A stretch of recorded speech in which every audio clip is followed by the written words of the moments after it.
What's up everybody, this is Sergey from MMA Soap Opera, and today I would like to talk about the matchup between Michael Chandler and Paddy Pimblett. So, I just watched an interview that Submission Radio did with Luke Thomas, and Luke Thomas had a couple of interesting takes that I don't necessarily agree with, and I would like to explain what exactly it is and why. Of course, a couple of days ago, there was this fight announced between Michael Chandler and Paddy Pimblett. It's kind of a big deal because it's a comeback for Michael Chandler. Of course, there were several announcements of him fighting Conor McGregor. Everyone knows how that ended. Really not good. And it's a bit of a shame because obviously they were coaches in The Ultimate Fighter. And by the way, I feel like the fact that this is historically the first time that the coaches of The Ultimate Fighter haven't fought each other, I think that's what opened the door for them having completely random coaches for The Ultimate Fighters next season, which is of course Daniel Cormier and Chael Sonnen. But anyways, I'm digressing. So that didn't work out for Michael Chandler, so everyone was curious what is gonna happen next with him. Well, obviously they ran a rematch with Charles Oliveira, who did fantastically in that fight, and unfortunately or luckily, I don't know how you're gonna look at it,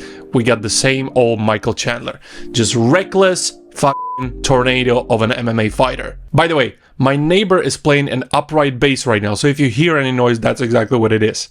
Anyways, yeah, so he fought Charles Oliveira, and by losing that fight, of course, everyone kind of understands that the dream of fighting for the UFC belt is probably gone for him. So it seems like they're using Michael Chandler to launch Paddy Pimblett in top 10, of course, in the case he's gonna win, and I totally understand that. I get that Paddy Pimblett, if he's gonna win this fight, he's probably gonna take Michael Chandler's spot, which is, I think, number 7 in the division. Yeah, he's number 7. But I don't think that UFC sees the same kind of big star in Paddy Pimblett as they saw, for example, in Sean O'Malley. Of course, Sean O'Malley went on the rocket up to Petr Yan from, I think it was like number 12, and Petr Yan was either number 1 or number 2, something like that. I think that if you look at the previous fights of Paddy Pimblett, they were actually slowly building him up, and I really hope that they're gonna continue to do exactly that. So in this video with Submission Radio, Luke Thomas said that he thinks that if Paddy Pimblett is going to actually win, he's gonna be maybe 1 or 2 wins from fighting for the belt. Well, I disagree with that. I personally feel like if he's gonna win against Michael Chandler, he needs to do at least 3 more fights, at least. And why would I say that? Is it because Paddy Pimblett is not talented enough? First,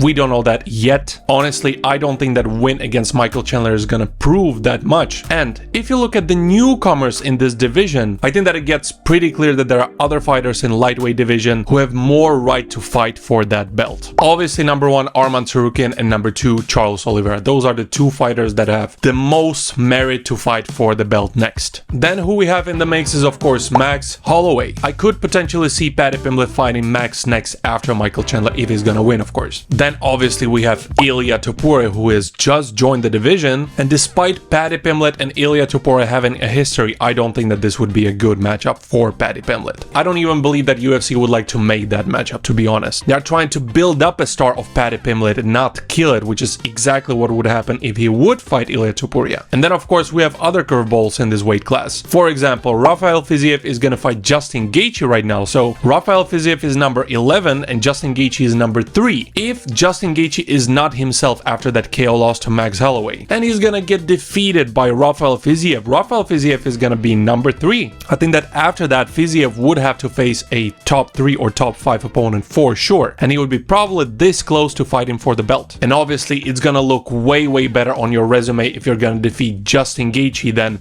Michael Chandler. So yeah, if Paddy Pimblett is gonna win against Michael Chandler, I think that he's gonna fight the fighters around him. So probably Mateusz Gamrot or maybe Dan Hooker. Like Dan Hooker and Paddy Pimblett would be an excellent fight. And yeah, I really believe that he's gonna continue slowly going up in the ladder until he maybe eventually gets to the championship fight. In this very moment, as I sit in this chair, I'm quite skeptical about just how high is the bar for Paddy Pimblett and his skills and the potential that he has. In my opinion, the best result that he's gonna ever achieve is probably gonna be top 5 in lightweight division. But yeah, I mentioned a couple of other fights that were just announced. Of course, the Fiziev and Justin Gaethje fight. That is gonna be a barn burner regardless of of how this is gonna end. I know that Fiziev is coming from a leg injury as well, so I don't know, we'll see. In my opinion, we're gonna see a finish in that fight. It's just really the question of who is gonna be in the better shape and who's gonna be more mentally prepared. So yeah, those are my thoughts on Paddy Pimblett and his matchup against Michael Chandler, as well as the matchup between Fiziev and Justin Gaethje. Jesus, I forgot his name. Let me know, what do you guys think in the comment section down below. What do you think about how high is the potential of Paddy Pimblett? How is it gonna go for him against Michael Chandler? I'm really curious to know. While you're gonna be there, of course, please don't forget to hit subscribe and ring the bell so that you don't miss out any upcoming videos. We're talking about MMA, UFC, all the drama that is happening in the background, so make sure to join the ride, okay? Alright guys, thank you very much for watching. This was Sergey from MMA Soap Opera, because that's what it is.